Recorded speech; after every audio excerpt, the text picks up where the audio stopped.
Hello, welcome to this episode of Low Carb in the Leaves with me, Dr. Mary Barson. Fix up my shirt a bit there. Hello. This week I'm discussing motivation and why it's important.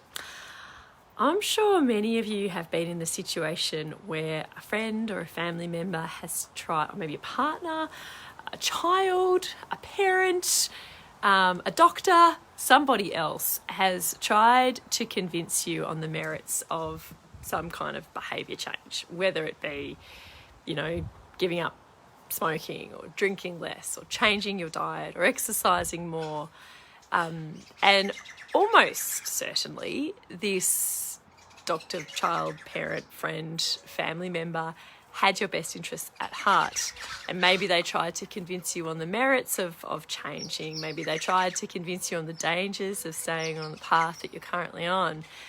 And how did you feel? Did you feel like, were their efforts pretty unsuccessful? Did you feel like either resistant to taking on their efforts, or it just wasn't useful? If it wasn't useful, or if it didn't result in change, that's pretty common. You're not alone there, definitely.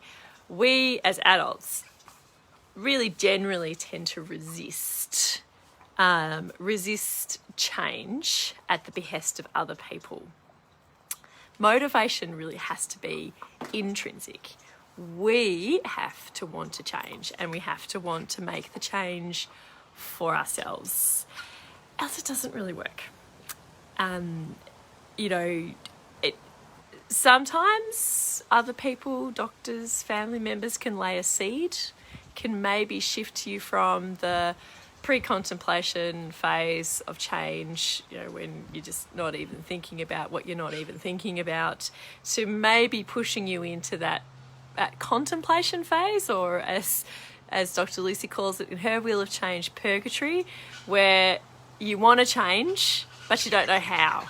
So now you're thinking about the fact that you're not happy with what you're doing, but you don't know what to do about it. And that's a really unpleasant place to be. You don't want to be in purgatory for very long. You want to move out of purgatory into the planning phase as soon as you can. Planning phase is much better, and the action phase is better still. Purgatory, bad for you, bad for your brain. So it's quite often someone says, oh, you need to change, and it pushes you into this yucky sort of feeling of the purgatory, and you don't like it and you push back. Totally understandable, and really quite normal human behaviour. So motivation has to be intrinsic. And I encourage you all to examine your motivation. Examine your readiness to change. I know that so many of our members, they're already taking action. That's why they're members with us. This is what these fabulous, beautiful people are doing. People who've bought our courses, people who are doing our courses, people who are in our membership are changing. They're doing the action. And that's great. But where are you? I know there's, these lives go out to our much broader community.